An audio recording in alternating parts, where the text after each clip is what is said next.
Olá, eu sou Bruno Borges, advogado da Locatelli, e esse é o nosso podcast Tributário em Pauta. Novamente estamos aqui em videocast, em episódio especial, hoje para tratar sobre as transações tributárias federais e trazendo algumas observações e ponderações importantes sobre o tema. Primeiramente, agradecer a cada um de vocês pelo prestígio, pela confiança. A Locatelli tem aí uma trajetória de 27 anos dentro da trajetória tributária, buscando as melhores estratégias, avaliando oportunidades e estabelecendo uma relação de confiança com seus clientes e parceiros. A temática de hoje envolve não só as reflexões que temos de acompanhamento da reforma tributária, como também um preventivo, uma análise minuciosa das particularidades e necessárias a cada transação tributária realizada. É muito importante a gente avaliar o tema da transação tributária sob as perspectivas de oportunidade. A Receita Federal e a PGFN têm oferecido a oportunidade de regularização desses débitos tributários e muitas empresas têm aí a oportunidade de promover a sua regularização fiscal, né? De avaliar a melhor estratégia e de promover um acordo que seja satisfatório para ambas as partes. Justamente para tratar desse tema e responder as principais questões sobre as transações tributárias, é que temos aqui um time de peso. Recebemos aí com muito orgulho, né, mais uma vez, o sócio-diretor e líder de relacionamento com o cliente, Daniel Ávila. Seja muito bem-vindo. Obrigado, Bruno. Vai ser um prazer aí. Obrigado a todos pela audiência. Vai ser um prazer aí passar essa mensagem, eu acho que para os nossos ouvintes aí, o pessoal que está assistindo, os nossos clientes. Então, dividir um pouco da nossa experiência, falar sobre as transações que têm sido tão úteis aí para os contribuintes. Exatamente. Recebemos também aí, com muita alegria, pela primeira vez, a advogada e líder do contencioso administrativo da Locatelli, Camila Galati. Seja muito bem-vinda, Camila. Obrigada, Bruno. Boa tarde a todos. E, por fim, recebemos também o advogado e líder do contencioso administrativo da Locatelli, Tiago Borges. Muito bem-vindo, Tiago. Obrigado, Bruno. Muito boa tarde. Muito obrigado por esse convite. Boa tarde também aos ouvintes, aos nossos clientes. Acho que é um tema muito interessante, né? Um tema muito bacana para a gente abordar. A transação ela é uma realidade permanente que a gente vê dentro da estratégia das empresas de regularização da sua situação fiscal. E é um instituto que a gente sabe que está há muito tempo previsto na legislação, mas desde 2020 esse instituto vem sendo cada vez mais presente como uma estratégia de eficiência tributária, de regularização das dívidas e da retomada, né? A gente não pode esquecer também da pandemia e dos impactos que até hoje muitas empresas acabam sofrendo. Então, Bruno, muito obrigado por esse convite. Vai ser muito importante, muito interessante a gente passar aqui pelos insights e pontos estratégicos aqui envolvendo a transação tributária federal. Nós que agradecemos e, para contextualizar, é importante a gente fazer reflexão de que a transação tributária ela tem que ser boa para ambas as partes, então não só para os contribuintes, mas para o próprio governo, né? É uma estratégia do governo para recuperar, né, aqueles débitos, aqueles créditos devidos, né? Também promover a regularização fiscal, né? E diminuir o contencioso judicial e administrativo e, é claro, arrecadar, que é uma busca sempre do governo constantemente, né, em busca das estratégias e das alterações aí legislativas que nós temos acompanhado. Mas, para isso, a transação tributária tem que ocorrer de forma transparente, justa, equilibrada, sempre respeitando princípios norteadores do nosso sistema tributário, que é o princípio da legalidade e da igualdade. Então, para entrar aí no tema e avaliar as principais perguntas, a gente teve alguns questionamentos já nas nossas conversas com determinados clientes, né, na nossa experiência aqui tributária. E analisando aí, Daniel, para a gente iniciar esses questionamentos, na sua avaliação, a gente tem percebido no cenário atual muitas mudanças legislativas, né? Instruções normativas, estratégias do governo antes mesmo da implementação da reforma tributária para aumento de arrecadação. E temos, nesse cenário, a transação tributária, que deve aí ser observada pelo contribuinte e de que forma, na sua interpretação, na sua avaliação, ela pode ser interpretada tendo em vista o planejamento tributário. Então, o enquadramento da transação tributária dentro de uma visão estratégica de planejamento tributário. Não, tá ótimo, Bruno. Acho que você colocou alguns pontos que são interessantes. Quer dizer, a primeira coisa que a gente tem que entender é que realmente existe uma agenda aberta aí de aumento de arrecadação, né? Isso é declarado, não tem nenhum tipo de sigilo em relação a isso, e que parece que na semana retrasada até, de um certo modo, se esgotou ali com a edição da MP 1227, que, enfim, já foi até retirada de vigência, tamanho o estresse que isso gerou no mercado. E as transações, de um certo modo, ela é uma porta aberta, né, que a PGFN e a Receita hoje possuem com o contribuinte para buscar débitos de difícil recuperação.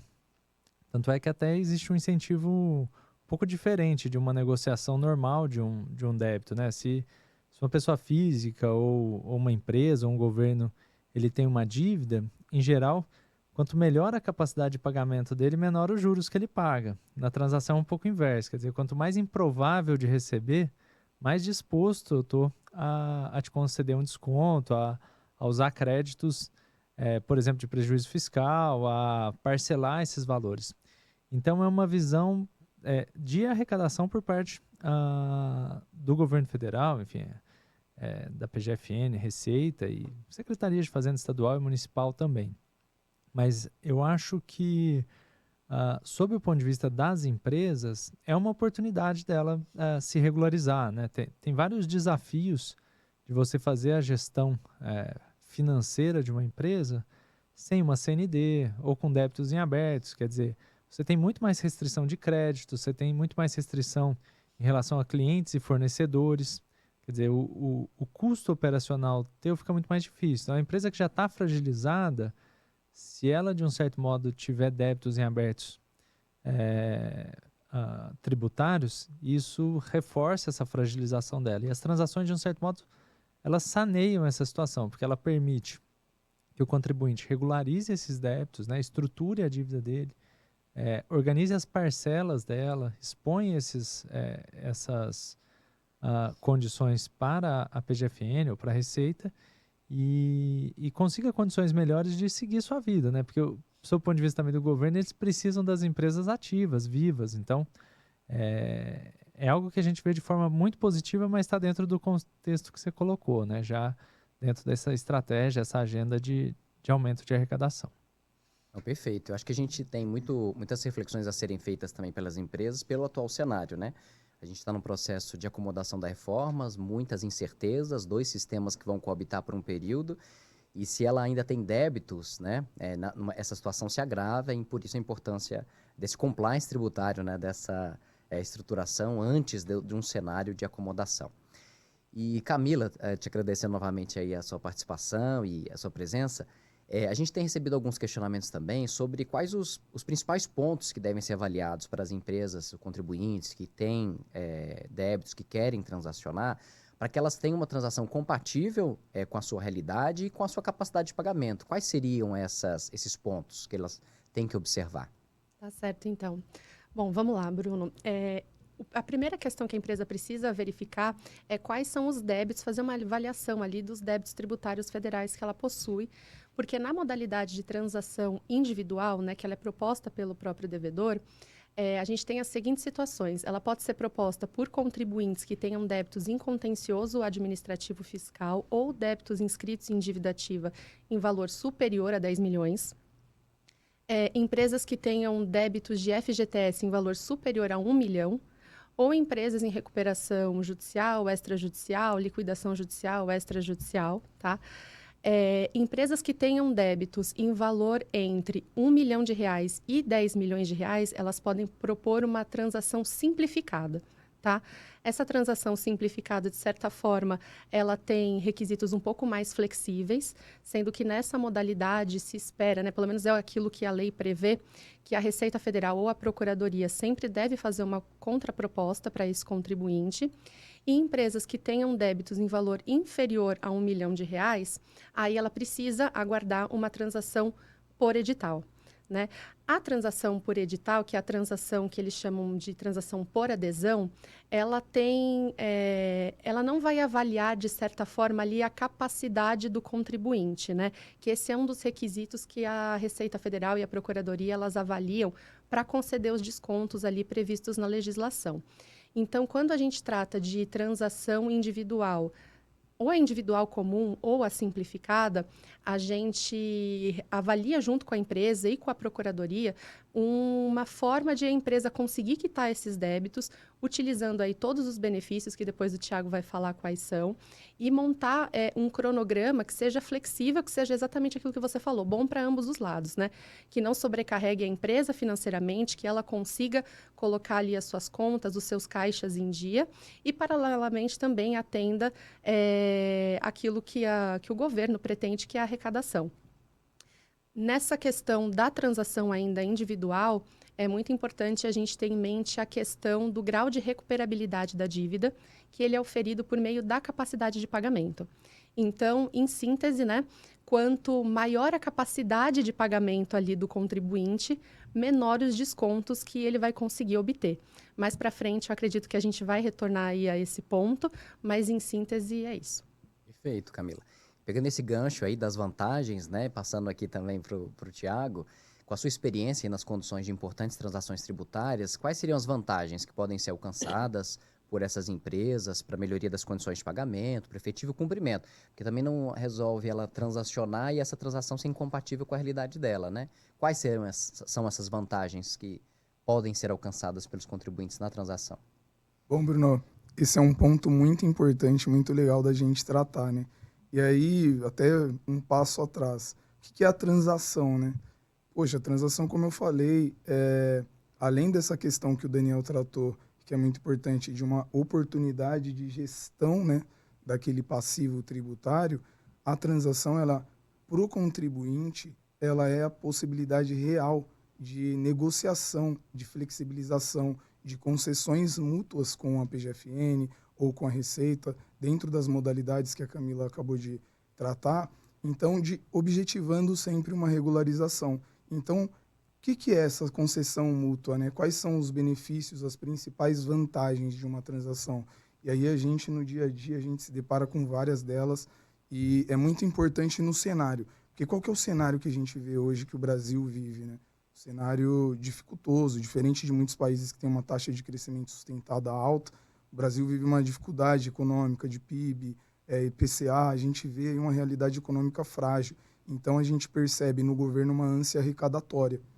Tem o governo nessa ânsia arrecadatória e tem os contribuintes com débitos fragilizados depois de uma pandemia e a transação ela chega para equalizar isso. Quer dizer, tem a famosa na economia, né, curva de Laffer, né? Quanto maior o aumento da carga tributária, pode, às vezes, você chegar num ponto que estimula não uma arrecadação, que é o mais normal, né, aumentando a carga, mas sim o contribuinte se esquivar de pagar os tributos. Então, nesse contexto, quais são as vantagens da transação? Diversas, Bruno.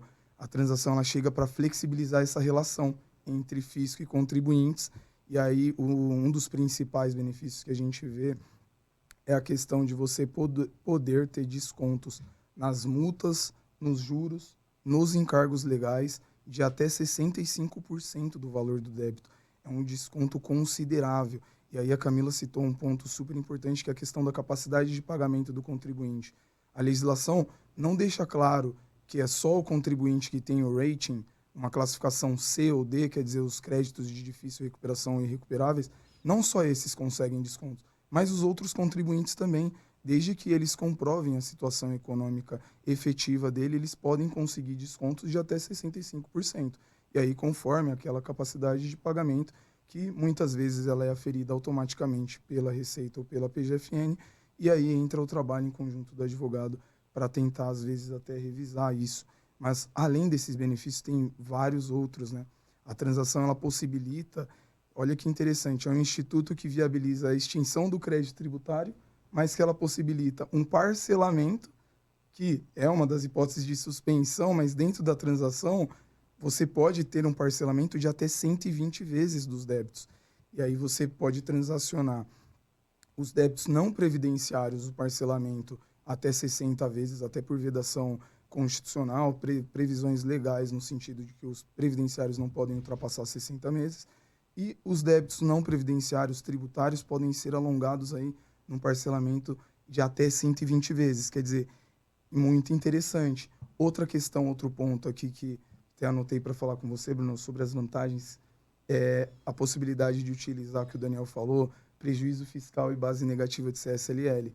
Quer dizer, são dois pontos que é um crédito da empresa, só que muitas vezes ela não consegue usar esse crédito e acaba virando um custo.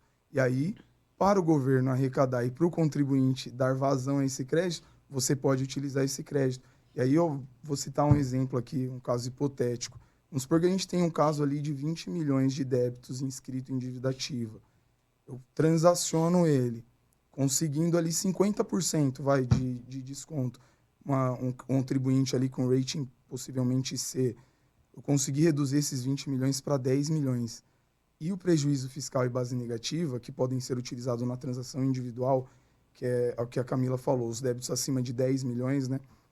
Contribuintes com débitos maiores aí, ele pode utilizar o prejuízo fiscal e a base negativa para quitar parte desse débito depois dos descontos. Conseguir reduzir para 10 milhões e ainda até 70% daquele saldo remanescente eu posso usar prejuízo fiscal e base negativa de CSLL. Ou seja, um débito de 20 milhões virou 3 milhões se eu conseguir usar os 70%, se eu tinha mesmo prejuízo acumulado. Então, é muito importante, é muito estratégico, é relevante, são vantagens mesmo do contribuinte ali, que ele pode pleitear nessas transações por proposta do contribuinte. Além disso, a gente vê uma possibilidade de flexibilização das garantias.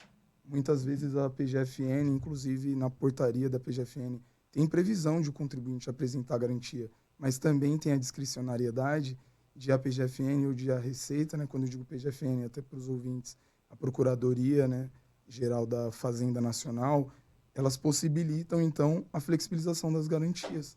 Também a gente tem, além da flexibilização da apresentação da garantia, que é contribuinte, entendendo a sua realidade, você pode apresentar a sua transação sem uma garantia, a gente tem a possibilidade de migrar parcelamentos anteriores. Tem muitas empresas que nessa realidade dificultosa financeira acabam fazendo muitos parcelamentos daqueles débitos tributários. E nessa realidade elas podem migrar esses parcelamentos ordinários ou outras transações, desde que não cumule esses benefícios, porque tem uma vedação de cumular benefícios de outro parcelamento com a transação, migrar isso, centralizar, conseguir alongar aquele débito e acomodar ele no tempo, né? E tem outros benefícios, outras vantagens que nem estão na lei, que a gente conseguiu já em alguns casos, Bruno, como, por exemplo, utilizar o valor de penhora numa execução fiscal como uma entrada na transação para pagar parte daquela dívida, antes mesmo de entrar na transação, de falar de desconto, de utilização de prejuízo. Quer dizer, outro ponto muito interessante, outro ponto que eu anotei aqui para falar com vocês, a utilização de créditos próprios ou de terceiro das empresas, e essa é a última vantagem que eu queria tocar aqui com vocês, que é outro ponto importante. A gente sabe que várias teses tributárias têm um desfecho com valores altíssimos e que muitas vezes a Receita Federal limita a utilização daquele crédito reconhecido judicialmente. Mas a transação ela possibilita você utilizar aquele crédito seu reconhecido judicialmente ou um precatório para quitar parte também da transação. Então, são diversas vantagens aí que a gente vê nessa estratégia de transação, que é uma iniciativa de fato aí permanente e muito importante. E na sua fala, assim, sobre as vantagens, a gente percebe que são muitas vantagens, mas o contribuinte ele tem que entender as suas peculiaridades, tem que entender a sua operação, a sua realidade, e aí, diante disso, avaliar essas vantagens, avaliar quais seriam as que realmente são compatíveis com com as suas condições, e para isso, e aí eu acho que a gente pode passar para um outro questionamento, Daniel, que é assim, qual que é a importância nesse cenário, com tantas vantagens, com tantas questões a serem avaliadas minuciosamente, criteriosamente nas peculiaridades de cada empresa, qual que é a importância e os diferenciais de um time técnico especializado na condução e efetivação de uma transação tributária? A pergunta é muito boa, Bruno, porque a transação ela parece ser algo muito simples e muito acessível, mas ela guarda diversas peculiaridades, seja pelos diferentes formatos, seja pelas características individuais de cada contribuinte ou algumas peculiaridades. Então, embora elas sejam, assim, em síntese, um instrumento de reestruturação de dívida, como, enfim, novamente, isso serve para uma família, para uma empresa ou para um governo. ela é uma reestruturação de dívida entre o particular e o poder público, né? É uma reestruturação de dívida tributária. Eu penso que hoje o grande papel dos advogados, e ter um time especializado para isso, é olhar a situação individual daquele devedor e pensar, bom, em que medida ou qual programa é mais adequado, como o Thiago colocou. Deu um exemplo de uma dívida de 20 milhões que pode se tornar, em um cenário, um débito de 3 milhões sem nenhum desembolso, né? Sem nenhum desembolso, e ainda parcelado em 120 meses, isso só vai poder ser feito se você demonstrar que ou é daquela forma ou aquele débito vai ser zero. Então, se entre ser zero ou ser 3 milhões parcelado em 120 meses, talvez o governo prefira receber isso parcelado. Isso dá fôlego para a empresa, isso dá, de um certo modo, são instrumentos a favor das empresas que permitem ela continuar operando. Mas, novamente, isso depende de diálogo com a PGFN, isso depende, né? O Thiago falou, tem coisas que até estão fora da legislação, dada a discricionariedade, a flexibilidade que os programas permitem. Mas isso tem que ser formalmente explicado, né? Quer dizer, bom, a empresa passa por alguma fragilidade financeira, tem algo que está dificultando a operação e, de um certo modo, ela precisa aí de uma certa concessão do poder público para operar. É isso que precisa ser demonstrado, é isso que precisa, de um certo modo, ser documentado e apresentado à PGFN. E aí é aberto esse canal de diálogo. E aí, enfim, como advogados fica mais fácil de conversar, né? Então é um pouco esse o papel aí do advogado, Bruno.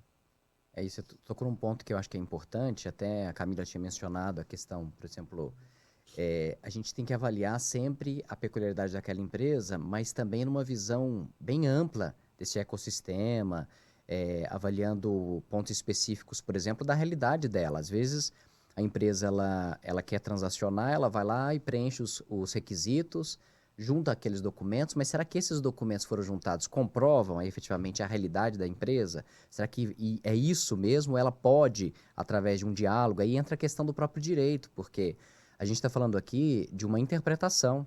A norma fala de uma forma, outros documentos não poderiam ser expostos, que iriam aclarar melhor a realidade da empresa. E nesse sentido, Camila, como a gente tinha mencionado sobre um dos pontos sensíveis que a gente sempre tem recebido questionamento sobre o rating, né? As empresas ficam naquela expectativa, às vezes tem uma classificação que não favorece uma transação, um parcelamento, como o Thiago mencionou. Então, quais os pontos de atenção que você destacaria assim, para auxiliar essas empresas no alcance de uma classificação favorável para elas ou até numa reclassificação, eventualmente, né, que elas poderiam se utilizar? Sim. Bom, via de regra, as transações elas foram criadas para auxiliar ali empresas que estivessem, né, que estejam passando por dificuldades financeiras. Então, partindo desse pressuposto, quando para concessão desses descontos, a Procuradoria ela classifica essas empresas em A a D, sendo a empresa que possuiria ali uma maior capacidade de pagamento e D, a empresa que possuiria ali a menor capacidade de pagamento. Para verificar em qual classificação a empresa se encontra, ela consegue solicitar isso para a Procuradoria. Quem verifica, quem faz as contas, enfim, é de competência da Procuradoria da Fazenda Nacional. E aí, por parâmetros ali que a própria portaria 6757 de 2020, ela dispõe ali quais são as métricas que são utilizadas pela PGFN para verificar qual seria, em qual classificação ali esse contribuinte estaria. Para surpresa de muitas empresas, às vezes elas são classificadas como A, ou seja, né, como um contribuinte ali com uma alta capacidade de pagamento, de forma que ela não estaria enfrentando esse cenário de dificuldade financeira. Só que essas métricas que são utilizadas pela Procuradoria, elas nem sempre correspondem com a realidade, né? Então, a própria legislação, ela prevê a possibilidade do contribuinte apresentar um pedido de revisão da capacidade de pagamento. Tá? Nesse pedido, a empresa ela deve demonstrar a situação que ela está enfrentando, quais os benefícios, né, de se obter ali os descontos que são previstos na lei, inclusive a possibilidade de utilização de prejuízo e base de cálculo negativa. e com isso ela apresenta esse pedido, tem que, né, junto a esse pedido, a legislação ela também determina a apresentação de diversos documentos, e até como você colocou, Bruno, às vezes são documentos que eles não estão ali, eles demonstram que aquela métrica utilizada pela Procuradoria, ela não está de acordo com a realidade daquele contribuinte. Então, basicamente, balanços, demonstrações financeiras, projeções a longo prazo, enfim, né, vai ali da gente estudar com a empresa como demonstrar isso da melhor forma para a Procuradoria. E aí, apresentado esse pedido de revisão da capacidade de pagamento, a gente consegue ter um acesso, né? Pedir audiências, ir lá conversar com o procurador para demonstrar de fato essa situação, né? Porque assim como a questão da classificação que é feita pela Procuradoria é algo muito objetivo, né, ali com as métricas que são utilizadas, às vezes numa conversa, para demonstrar efetivamente qual que é a situação ali da empresa, a gente consegue essa reclassificação. Um ponto muito interessante, que até o Thiago citou, é o seguinte: a legislação, ela não menciona que a transação ela é destinada especificamente para contribuintes que estejam com classificação C e D, né? Então, a gente sabe de casos onde contribuintes com classificação A e B conseguiram obter descontos, né? Mas, esses descontos, eles vão ser concedidos ali de acordo com uma avaliação discricionária da Procuradoria, desculpa, e sempre se utilizando dessa questão de avaliar qual que seria o grau de recuperabilidade do débito. Então, em síntese, é isso. Não sei se vocês têm alguma dúvida, mas isso é algo muito importante do ponto de vista de transação.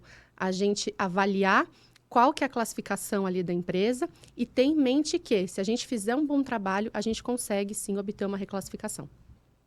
Perfeito.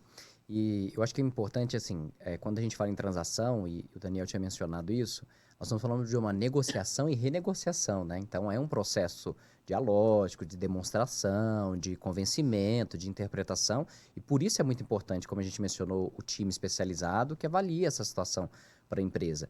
E é claro que do outro lado tem a discricionariedade, então a gente tem que sempre colocar com muita clareza todas as situações para esperar ali no caso de uma classificação, um pedido de reclassificação com a apresentação desses novos documentos. Então acho que é muito importante que a empresa fique atenta a esses passos, a essas etapas e conte com um time especializado para avaliar a melhor estratégia, né? E aí, Thiago, mencionando também no aspecto, como a gente já falou, a importância do time técnico, a importância também essencial aí do advogado na transação tributária, mas para além disso, quais seriam as principais exigências? Porque tem uma contrapartida, tem exigências que são feitas pela Receita Federal, pela Procuradoria-Geral da Fazenda Nacional, para que se concretize a transação, né? Quais seriam essas contrapartidas, essas exigências que são feitas para que o contribuinte cumpra e a transação ocorra? Bom, Bruno, é muito interessante falar também sobre a contraproposta, né, que muitas vezes, na verdade, é apresentada pela Receita ou pela PGFN, que é a Procuradoria, quando a gente fala de transação tributária federal. E aí é importante porque acaba passando por um ponto que o Daniel falou do papel do advogado e de pontos que a Camila falou também sobre o rating da empresa. Então, o que acontece? A legislação, a Camila citou, tem a portaria na Procuradoria, tem a portaria 6757 de 2022, ela tem a previsão ali de que antes de você indeferir, quer dizer, negar aquela proposta apresentada pelo contribuinte, você precisa, como PGFN, apresentar uma contraproposta. Porque, às vezes, o contribuinte não se fez claro na sua realidade econômica. Às vezes, o contribuinte apresentou um plano de pagamento, que a Camila citou, que é fundamental ter um plano de pagamento ali, a empresa apresentar, como que eu espero acomodar essa minha dívida durante um período de 60 meses, minha dívida previdenciária, 120 meses, minha dívida tributária. Então, é importante a contraproposta e ela é necessária na transação individual. Na individual simplificada acontece muito para negociar com a Procuradoria ou com a Receita questões como o valor da entrada, que é algo que acaba pesando para muito contribuinte na transação por adesão, que a Camila citou. A transação por adesão, nesse quesito, não vai ter ali o papel de poder fazer uma reunião, que a Camila citou também, uma reunião com a Procuradoria, para entender qual que é o lado da Procuradoria, como que a gente consegue melhor flexibilizar aquelas regras para transacionar. Então, assim, o que a gente vê? Muitas vezes exigência de alguma entrada em torno de 4 a 6% do valor daquele débito depois dos descontos de possível utilização de créditos, etc. e tal. Esse 4 a 6% às vezes é muito alto para empresas que têm débitos de 100 milhões transacionando. Então, assim, a gente consegue, numa contraproposta, discutir, né, com a Procuradoria, com a Receita, a questão da entrada. Olha, eu consigo pagar 4%, mas eu posso parcelar essa entrada em 6 vezes, eu posso diferir, ou seja, solicitar ali um diferimento do pagamento da primeira parcela da transação ou da primeira parcela dessa entrada. E aí sim eu consigo aqui me organizar financeiramente, organizar minha saúde financeira para honrar com essa transação. E esse é um ponto importantíssimo. Porque assim, se a empresa não tiver condições de honrar com a transação, eu vou transacionar com a Procuradoria ou com a Receita, não vou pagar, e se não pagar, o que, que acontece, Bruno? A empresa fica 2 anos impossibilitada de transacionar débitos inscritos em dívida ativa. Então, a contraproposta muitas vezes gira em torno do valor da entrada ou então das condições do pagamento da entrada dessa parcela. Muitas vezes a gente vê exigência de apresentação de garantia, e aí tem o papel de o advogado, junto com a empresa, ali demonstrar o quê? Demonstrar que a empresa está numa situação frágil, não vai conseguir garantir aqueles débitos, ou não tem mesmo algum bem para garantir, e a empresa precisa viabilizar a sua regularização fiscal. Então, a gente vê essas contrapartidas, essas exigências, né? Um percentual de entrada para o contribuinte, apresentar alguma garantia, ou mesmo a questão do prazo dessa transação, mas aí entra aquele papel de negociação, concessões mútuas, agendar uma reunião. Poxa, teve uma contraproposta da Procuradoria, algo que a gente tem feito no escritório. Tem uma contraproposta, vamos agendar uma reunião com a Receita, vamos agendar uma reunião com a Procuradoria para entender qual foi essa contraproposta. Você faz uma mediação, né, Thiago, para tentar chegar nesse equilíbrio que o Bruno colocou, né? Exatamente. E aí, se a gente consegue uma reunião para entender exatamente o que é aquela contraproposta e como o contribuinte pode acomodar aquele débito dentro daquele plano de pagamento que o contribuinte precisa fazer para apresentar na transação, quer dizer, aí fica uma coisa boa para ambas as partes, né? De um lado, você viabiliza para o fisco uma arrecadação e, por outro lado, do lado dos contribuintes, você viabiliza essa regularização. Muitas empresas precisam, empresas em recuperação judicial, extrajudicial, precisam transacionar esses débitos para viabilizar uma certidão de regularidade, uma CND, né, que a gente fala aqui no âmbito tributário. Então, assim, a transação ela tem todos esses pontos, e as contrapartidas, elas são exigidas, mas elas podem ser flexibilizadas, assim como as diversas outras vantagens que tem a transação. E tem o ponto também com relação às ações judiciais, né? Ela tem que desistir das ações judiciais relacionadas àqueles débitos, não tem, também é uma contrapartida. Esse é outro ponto também que muitas empresas acabam não percebendo, porque isso chega depois de um deferimento da sua proposta de transação, você assina um termo de transação. E nesse termo, o contribuinte, ele aceita renunciar o direito de discutir administrativamente os recursos, desistir de alegações jurídicas ali a seu favor em execuções fiscais. Então, assim, o contribuinte, por um lado, ele consegue parcelar aquele débito dentro de um período até 120 meses, consegue desconto, mas é preciso também pensar qual que é a minha probabilidade de perda desses casos, qual que é a minha chance de êxito nesses casos, porque senão você assina, você atesta ali uma renúncia, uma desistência daquelas ações ou das defesas que você acabou fazendo sobre aqueles débitos, e isso pode te prejudicar se você tinha uma perspectiva boa, porque você vai ter um desconto, mas muitas vezes, se for uma discussão com uma chance de êxito provável, às vezes vale a pena. E aí tem o papel de o advogado também acaba ajudando muito de, poxa, esses débitos de fato, eles são débitos ali de baixa perspectiva do ponto de vista da empresa e também do ponto de vista da procuradoria. Então, vale a pena transacionar. Mas muito bem lembrado, Bruno. Perfeito. E eu fico pensando aqui, por exemplo, a empresa, no fundo, analisando a perspectiva dela, ela quer restabelecer a sua saúde financeira, ela quer avaliar a sua situação e sair daquela situação de devedora, né? Promover reestruturação, fazer investimentos, que é empreender no Brasil com o custo Brasil, com todas as dificuldades.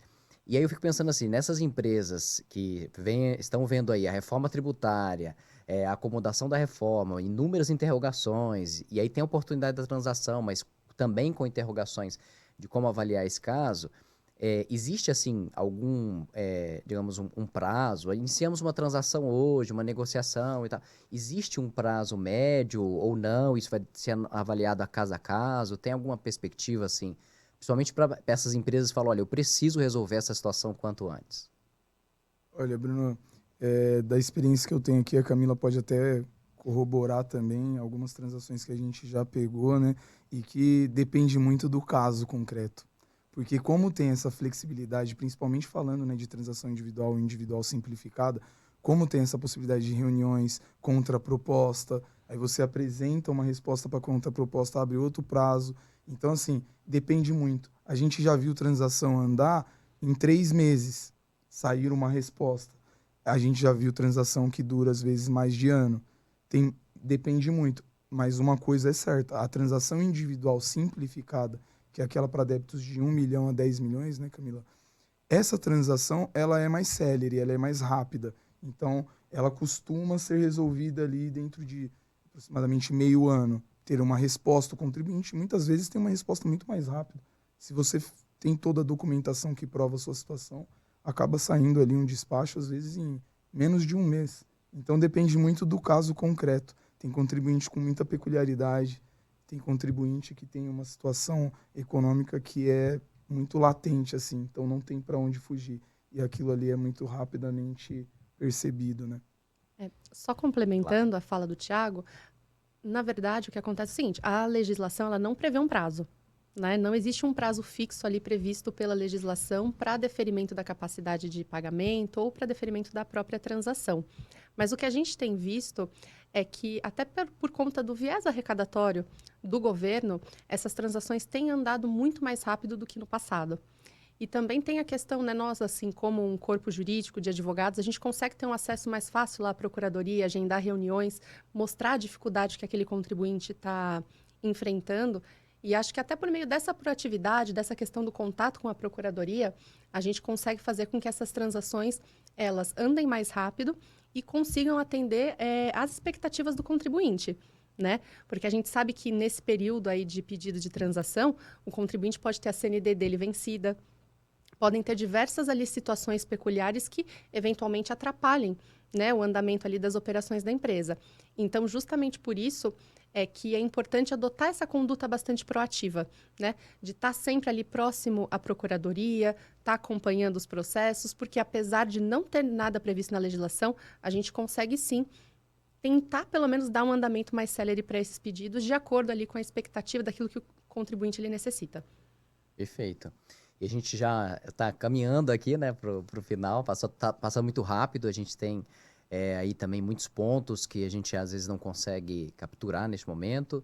Então, se você está aí acompanhando, tem alguma dúvida, deixa aí no chat, né, nos comentários, a gente vai ter a satisfação de responder posteriormente. Mas também queria deixar o espaço aberto, Daniel, Camila, Thiago, algum ponto importante, alguma sugestão, né? Algo que chama atenção na temática das transações que vocês gostariam de deixar aí também claro para quem está nos assistindo. Bom, Bruno, eu destacaria um ponto que eu acho que é muito interessante e tem a ver com a tua última pergunta que me direcionou, que é a questão desse olhar consultivo para as transações, né? A gente, de um certo modo, tenta evidenciar aqui os benefícios da transação, mas a gente tem que desviar também das armadilhas, né?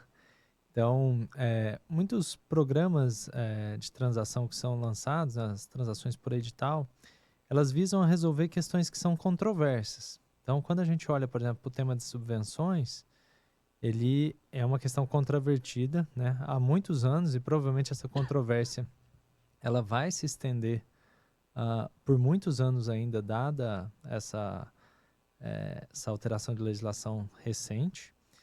E de um certo modo, a Fazenda admitiu que, bom, aqueles valores são devidos e te deu um desconto de 80%, né? Integral. Quer dizer, bom, aquele valor, aquela incerteza que você tinha em relação àquele débito, quer dizer, ele nem está constituído ainda, ele é uma incerteza. Se você quiser eliminar aquela incerteza, eu te dou um desconto de 80% e parcelo aqueles outros 20%, que aquilo é devido sob o ponto de vista da Fazenda.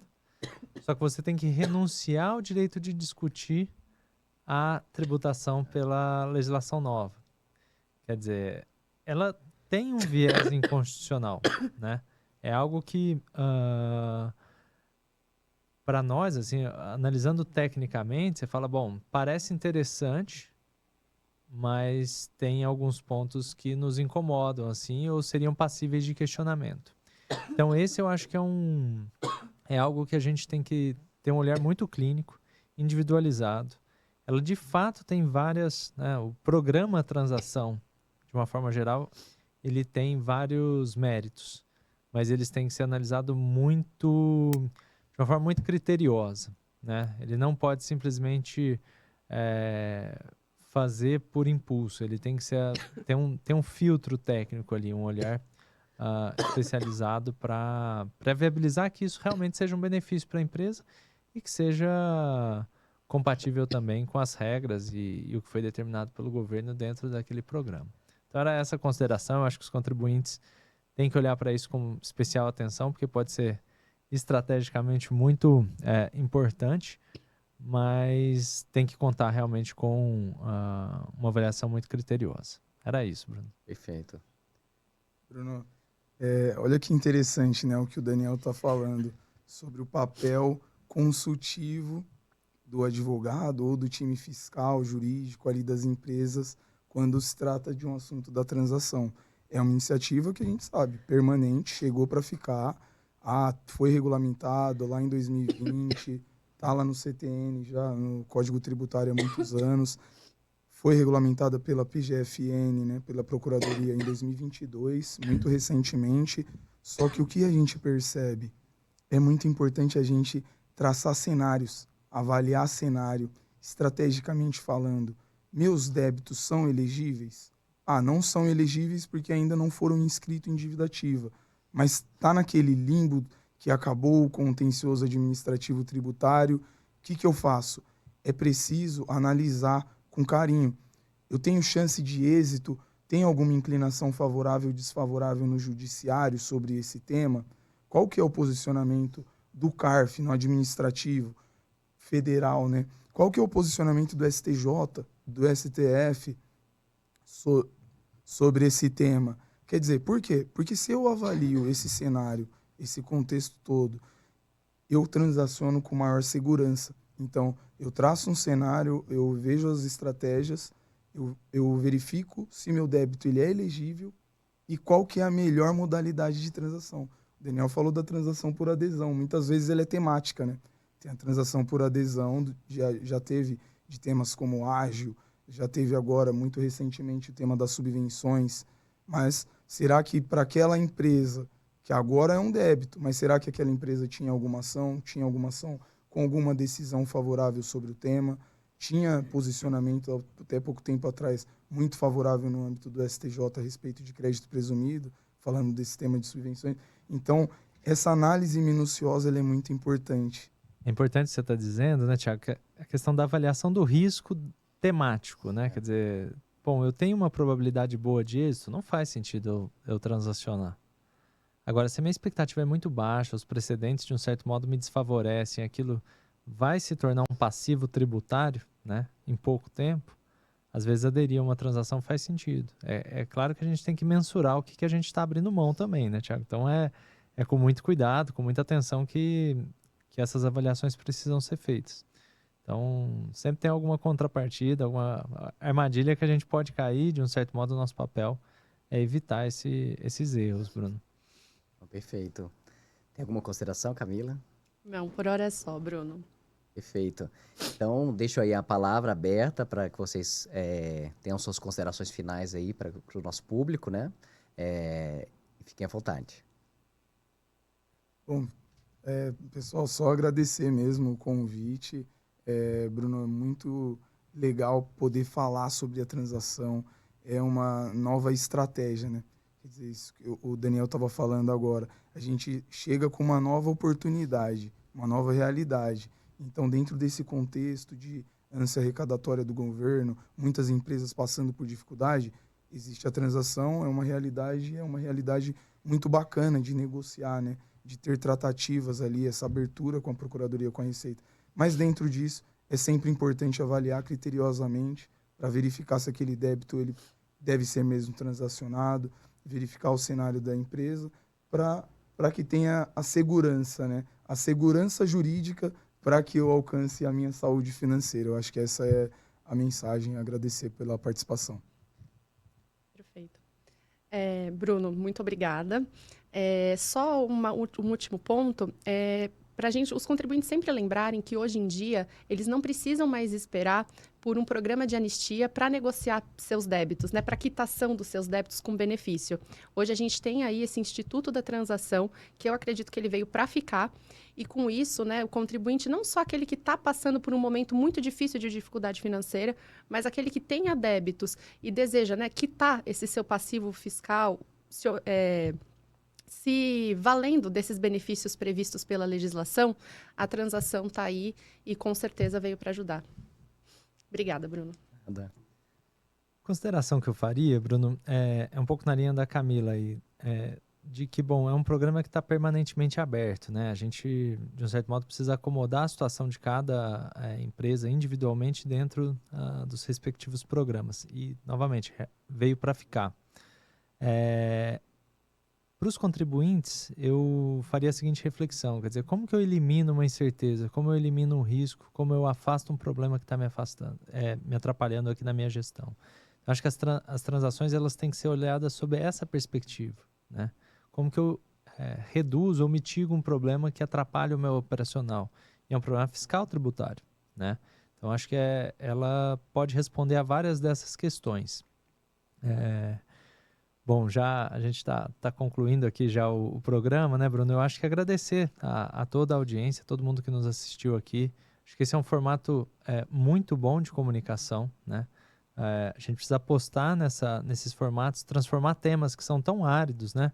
O jurídico, o tributário é um tema tão árido, em uma conversa, né? A gente levar e compartilhar conteúdo, experiências do nosso dia a dia dentro do tributário para as empresas, para os nossos ouvintes. Então, agradecer a todos que nos acompanharam aí, agradecer, Bruno, pela organização, participação do Thiago, da Camila, que enriqueceram aqui o nosso Tributário em Pauta. Nós que agradecemos, muito obrigado, Daniel, obrigado, Camila, Thiago. Para você que nos assiste também, nosso muito obrigado. Para você que nos acompanha nas redes sociais, no nosso site, no nosso podcast, né? Nós estamos aí com 57 episódios gravados com pessoas gabaritadas, que conhecem do tributário profundamente. Nós estamos aí acompanhando a acomodação da reforma tributária, avaliando impactos por setor. Temos muito ainda a oferecer, então, portanto, compartilhe os nossos conteúdos, entre nas nossas redes sociais, acompanhe o nosso trabalho. Estamos aqui sempre à disposição na defesa dos contribuintes, na defesa dos seus direitos. E até o nosso próximo podcast Tributário em Pauta. Um forte abraço e até breve.